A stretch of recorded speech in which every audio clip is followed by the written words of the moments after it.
21 दिसंबर 2022 मणिपुर में school bus पलटने से 15 छात्रों की मौत। 29 अक्टूबर 2023 उत्तर प्रदेश के बदायूं में बस वैन की टक्कर में 5 स्कूली छात्रों और ड्राइवर की मौत।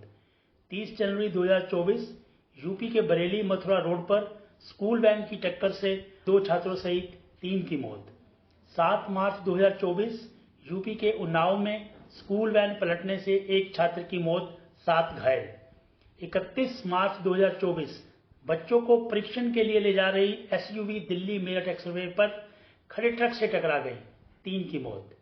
2 अप्रैल 2024 उत्तर प्रदेश के बाराबंकी में सड़क दुर्घटना में 3 स्कूली बच्चों और बस कंडक्टर की मौत। 11 अप्रैल 2024 नारनौल महेंद्रगढ़ स्कूल बस का बड़ा हादसा, 7 बच्चों की मौत, 13 घायल। 12 अप्रैल 2024 42 बच्चों को ले जा रही स्कूल बस ने दिल्ली के आईटीओ के पास वाहनों को टक्कर मार दी, 1 की मौत। यह तो कुछ चंद घटनाएं हैं जो कि आए दिन हमें सुनने को मिलती हैं कि किसी स्कूल की बस जो है वो कहीं टकरा गई, कहीं गिर गई, कोई स्कूल की वैन टकरा गई, कोई टेम्पो गिर गया, टेम्पो से कोई बच्चे गिर गए। तो आए दिन हमें ऐसी घटनाएं सुनने को मिलती रहती हैं, लेकिन इन सब घटनाओं के पीछे जिम्मेदार कौन है? तो क्या स्कूल प्रशासन जिम्मेदार है? क्या यातायात प्रबंधन जिम्मेदार है? क्या उस शहर और उस जिले का या उस स्टेट का या फिर केंद्र सरकार जिम्मेदार है? कौन जिम्मेदार है? मैं तो अगर मानता हूं तो इन सब में सबसे बड़ी जिम्मेदारी है हम अभिभावकों की, हम पेरेंट्स की। बच्चों से बढ़कर कोई नहीं होता, बच्चे हम सबको प्रिय हैं। तो ये जिम्मेदारी स्कूल प्रशासन की तो है ही, यातायात प्रबंधन की भी जहाँ तक है वो है ही, नगर प्रशासन की भी जहाँ तक है वो है ही, राज्य सरकार केंद्र सरकार जिसकी जो जिम्मेदारी है वो बनती है वो है। लेकिन सबसे बड़ी जिम्मेदारी हमारी अपनी है, पेरेंट्स की है, अभिभावकों की है, क्योंकि बच्चे हमारे हैं। मैं ऐसा क्यों कह रहा हूँ? मैं ऐसा इसलिए कह रहा हूँ कि सरकार की तरफ से, प्रशासन की तरफ से नियम कानून तो बने हुए हैं, लेकिन हम पेरेंट्स, हम अभिभावक जब अपने बच्चों को स्कूल में डालते हैं या फिर किसी बस या किसी टेम्पो प्राइवेट में या स्कूल के में या किसी भी बस में उनको स्कूल के लिए भेजते हैं, तो हम अपनी जिम्मेदारी को सही तरीके से नहीं अपनाते। हम अपनी इस जिम्मेदारी को सही तरीके से नहीं अपनाते, इसीलिए स्कूल प्रशासन, केंद्र का प्रशासन, राज्य का प्रशासन और सिटी शहर का प्रशासन, यातायात विभाग, वो सारे के सारे आंखें मूंद सोए रहते हैं, क्योंकि हमें ही चिंता नहीं है।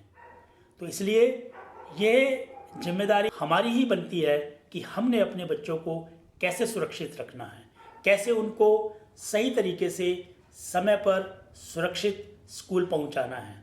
और अगर स्कूल की बसों में या फिर प्राइवेट टेम्पो में, वैन में अगर कोई कमी है तो फिर उसको हमें ही जो है प्रशासन के पास या स्कूल के पास उसकी जो है जानकारी देनी है और उसकी शिकायत करनी है, ताकि जो है ये सारी समस्याएं जो हैं या सारी जो भी कमियां हैं वो पूरी हो सके, उनको समय रहते दुर्घटना से पहले उसका निवारण हो सके। तो सबसे पहले तो जानकारी हम पेरेंट्स को क्या चाहिए? हम पेरेंट्स को चाहिए कि जो सरकार की तरफ से क्या गाइडलाइंस बनी हुई हैं उनके बारे में पता होना चाहिए। तो आइए जान लेते हैं कि वो गाइडलाइंस जो स्कूल बसों के लिए बनाई गई हैं वो क्या है। सुप्रीम कोर्ट की तरफ से भी जो है ये गाइडलाइंस बनाई गई हैं, और वो गाइडलाइंस में ये है कि सबसे पहले तो जो स्कूल बस है वो उसकी पूरी की पूरी बॉडी पीले रंग की होनी चाहिए। बस के आगे और पीछे दोनों तरफ स्कूल बस लिखा होना चाहिए। अगर कोई प्राइवेट बस जो ली जाती है, जो कि स्कूल के लिए किराए पर ली गई है, तो उसके लिए भी ऑन स्कूल ड्यूटी, यानी कि स्कूल ड्यूटी पर है बस, उसके बारे में दोनों तरफ आगे और पीछे लिखा होना चाहिए। स्कूलों में छोटे बच्चे भी जाते हैं, तो उसको ध्यान में रखते हुए जो खिड़कियां हैं, खिड़कियों में एक ग्रिल लगी होनी चाहिए, ताकि जैसे बच्चे जो है अपना सिर या हाथ बाहर ना निकाल सके।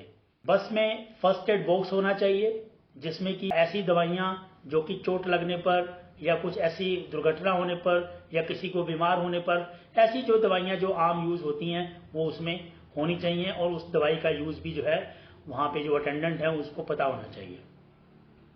बस में आगे और पीछे दोनों तरफ फायर एक्सटिंग्विशर यानी कि अग्निशामक यंत्र लगे होने चाहिए। बस में अंदर और बाहर स्कूल का नाम, स्कूल के जो प्रिंसिपल है या स्कूल के जो ट्रांसपोर्ट ऑफिसर है उसका फ़ोन नंबर होना चाहिए। बस चालक का यानी कि ड्राइवर का नाम, पता, उसका बैच नंबर और लाइसेंस नंबर, यह भी जो है बस के अंदर और बाहर दोनों तरफ लिखा होना चाहिए। ऐसे ही जो इमरजेंसी नंबर्स होते हैं जैसे कि चाइल्ड हेल्पलाइन और फायर हेल्पलाइन, पुलिस हेल्पलाइन और इस तरह के नंबर भी जो है जो प्रदर्शित होने चाहिए बस के अंदर भी और बाहर भी। कोई भी बच्चा जो है उठ करके अपने आप दरवाजा ना खोल सके या बाहर ना निकल सके तो उसके लिए जो है दोनों दरवाजों में वर्किंग कंडीशन में ताले लगे होने चाहिए। स्कूल बसों में खिड़कियों पर ना तो पर्दे लगे होने चाहिए और ना ही जो है उसके शीशे काले होने चाहिए, ताकि बाहर से लोगों को नजर आ सके कि अंदर कौन बैठा है या क्या चल रहा है। स्कूल बैग को रखने के लिए एक निर्धारित जगह जो है अंदर ही होनी चाहिए, या तो सीटों के ऊपर जो है एक रैक बननी होनी चाहिए जिसके अंदर बैग बच्चे रख सके, या फिर सीटों के नीचे होनी चाहिए। इसको बाहर लटका हुआ नहीं होना चाहिए और ना ही छत के ऊपर होने चाहिए। बस में एक लेडी अटेंडेंट होनी चाहिए अगर उसमें फीमेल बच्चे भी हैं, और एक जेंट्स अटेंडेंट भी होना चाहिए ताकि वो जो है बच्चों को अपने खुद से जो है ऊपर चढ़ाएं और नीचे उतारें। स्कूल में वो लाइसेंस ड्राइवर होना चाहिए, उसके पास जो है 5 साल का हैवी मैकेनिकल व्हीकल यानी कि बड़ी गाड़ियों को चलाने का कम से कम 5 साल का एक्सपीरियंस होना चाहिए, और ड्राइवर हमेशा वर्दी में होना चाहिए। उसके शर्ट पर जो है उसकी नाम की पट्टी लगी होनी चाहिए। बस जो है वो उसमें स्पीड गवर्नर लगा होना चाहिए जिसकी लिमिट जो है 40 किलोमीटर प्रति घंटे की निर्धारित की गई है। स्कूल की बसों में इतनी सीटें लगी हुई हैं उसके ज़्यादा नहीं बैठे होने चाहिए, और इसकी जो कैपेसिटी जो है वो 12 साल से कम बच्चे हैं तो वो 1.5 गुना हो सकती है सीटों के हिसाब से, और अगर 12 साल से बच्चे सारे ऊपर हैं तो जितनी सीटें हैं वो उतनी ही होनी चाहिए। ड्राइवर के पास पूरे बच्चों की लिस्ट होनी चाहिए जो कि उस बस में चल रहे हैं, जिसमें बच्चे का नाम, उसकी कक्षा, उसका होम एड्रेस, उसका ब्लड ग्रुप, कि उसका ड्रॉपिंग पॉइंट कहाँ से उसको पिकअप करना है या ड्रॉप करना है, और पूरे उस बस का रूट, ये सारा का सारा ड्राइवर के पास होना चाहिए।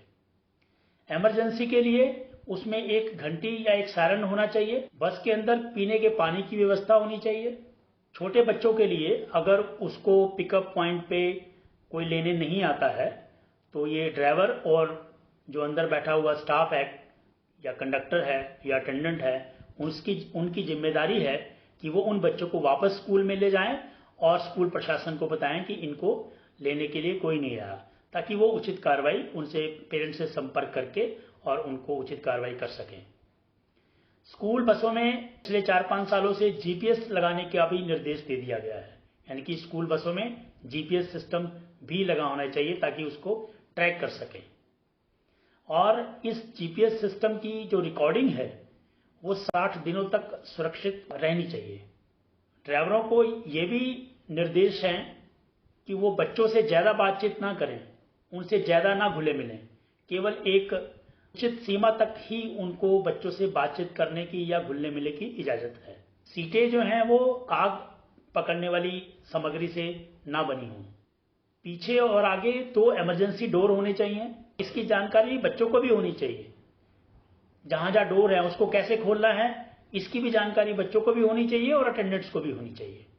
कोई भी पेरेंट्स, कोई भी अभिभावक खुद उस बस में चल करके ये सारी गाइडलाइंस चेक कर सकता है कि ये सब चीज़ें उसमें दुरुस्त हैं या नहीं हैं, और अगर नहीं है तो वो स्कूल प्रशासन को कंप्लेन कर सकता है, और साथ के साथ जो सिटी का प्रशासन है, यातायात का प्रशासन है, उसको भी जो है वो कंप्लेन कर सकता है कि हमारे स्कूल बस में ये कमियां हैं।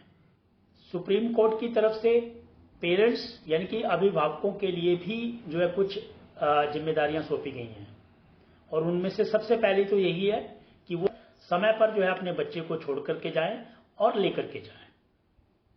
अगर वो किसी वजह से लेट होते हैं तो बस रुकेगी नहीं, उनको खुद जो है अपने स्कूल में पहुंचाना है बच्चों को, तो ये जिम्मेदारी उनकी है। तो पेरेंट्स की यह भी जिम्मेदारी बनती है कि अपने बच्चों को यातायात के नियमों के बारे में बताएं। स्कूल बस में कैसे बिहेव करना है, कैसे ठीक से बैठना है, उसके बारे में भी बताएं। और स्कूल बस में बच्चों के साथ कोई अगर गलत काम करने की कोशिश करता है, उनको बहकाने की कोशिश करता है, तो उसके बारे में भी बच्चों को समझाएं और उनको ट्रेनिंग दें, ताकि वो गलत और सही का पहचान कर सकें और उसके बारे में गलत होने पर पेरेंट्स को बता सकें। और अगर कोई कमी पेरेंट्स को लगती है तो उनको स्कूल को सबसे पहले बताना चाहिए, और स्कूल अगर उन कमियों को दूर नहीं करता तो फिर जो है वो शिक्षा विभाग को या फिर पुलिस प्रशासन को, यातायात प्रशासन को इसके बारे में बता सकता है, कंप्लेन कर सकता है। ऐसे ही बच्चों की भी जिम्मेदारी बनती है कि वो बसों में ठीक तरीके से बैठें, सीटों को ना फाड़ें, और जो भी उसमें सूचनाएं दी गई हैं उसको जो है स्मरण करें, याद करके रखें, और समय आने पर ताकि उनका इस्तेमाल कर सकें।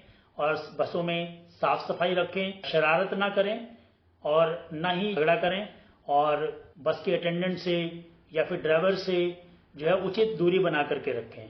और अगर कोई ऐसी घटना घटती है, यानी कि कोई उनको बहकाता है या फिर उनके साथ कोई गलत काम करने की कोशिश करता है, तो वह जो है स्कूल प्रशासन को या अपने पेरेंट्स को सबसे पहले जरूर बताएं। अब ये सारे जो सुप्रीम कोर्ट की तरफ से गाइडलाइंस बनी हुई हैं, ये इंडियन पेनल कोड यानी कि भारतीय दंड संहिता की धारा 188 यानी कि 188 के तहत इसके ऊपर कोई भी कोताही अगर बरती जाती है तो उसके ऊपर कार्रवाई हो सकती है। ऐसे ही जो स्कूल का प्रशासन है उनको भी चाहिए कि वो थोड़े से पैसों के लिए बच्चों की जान से खिलवाड़ ना करें। जो भी गाइडलाइंस दी गई हैं उन्हीं के मुताबिक जो है बसों को चलाएं, और उनमें जो भी कमियां हैं उनको समय रहते पूरी करें। ऐसे ही जिला प्रशासन की, शिक्षा विभाग की, उनकी भी जिम्मेदारी है कि हादसा होने पर ही ना जागें, वो निरंतर बसों की इंस्पेक्शन करते रहें और जो भी कमियां हैं और उनको पूरा करवाएं, और सख्त से सख्त कार्रवाई करें उन स्कूलों पर जिन स्कूलों की बसें गाइडलाइंस के अनुसार नहीं चलाई जा रही हैं। तो अगर प्रशासन वो समय पर कार्रवाई करे, वो इस चीज़ का इंतज़ार ना करे कि कोई जो है ऐसी बड़ी दुर्घटना होगी जिसके बाद जो है हम जागेंगे। अगर समय रहते कार्रवाई होती है तो निश्चित तौर पर ऐसी दुर्घटनाओं को रोका जा सकता है। ऐसे ही जो प्राइवेट टेम्पो या फिर प्राइवेट कैब के में बच्चे जाते हैं या रिक्शा पे जाते हैं बच्चे, उनमें भी अभिभावकों की जिम्मेदारी है कि वो उसी टेम्पो में, उसी कैब में इजाज़त दें या भेजें जिसमें कि पूरे नियम पालन कर रहे हैं। और ये सारी जानकारियाँ स्कूल प्रशासन के पास भी होनी चाहिए कि कौन सा बच्चा किस वैन में आ रहा है और उसका ड्राइवर कौन है। ये सारी जानकारियाँ स्कूल के पास भी होनी चाहिए और जो है जिला प्रशासन के पास भी होनी चाहिए। अंत में मेरा नज़रिया में मैं यही कहूँगा कि बच्चा मेरा है, उसकी जिम्मेदारी सबसे ज़्यादा मेरी है। तो इसलिए इस चीज़ का हम अभिभावक भी इंतज़ार ना करें कि स्कूल प्रशासन है वो देख लेगा, जिला प्रशासन है वो देख लेगा, या केंद्र सरकार है, राज्य की सरकार है, पुलिस है वो देख लेगी। वो तो तब बाद में देखेगी जब हादसा हो जाएगा। तब तक मेरा बच्चा चोटिल हो चुका होगा, मेरा बच्चा मुझसे छिन चुका होगा। तो इन सब बातों को अवॉइड करने के लिए, से बचने के लिए हम खुद जागरूक हों, हम खुद अपनी आंखें खुली रखें और देखें कि मेरा बच्चा स्कूल बस में सुरक्षित है या नहीं है, मेरे बच्चे की स्कूल बस सुरक्षित है या नहीं है, मेरे बच्चे को मैं जिस कैब में, जिस टेम्पो में, जिस रिक्शा में भेज रहा हूँ या भेज रही हूँ वह सुरक्षित है या नहीं है। तो आपको मेरा नज़रिया में यह एपिसोड कैसा लगा कमेंट बॉक्स में ज़रूर लिखें। धन्यवाद। जय हिंद।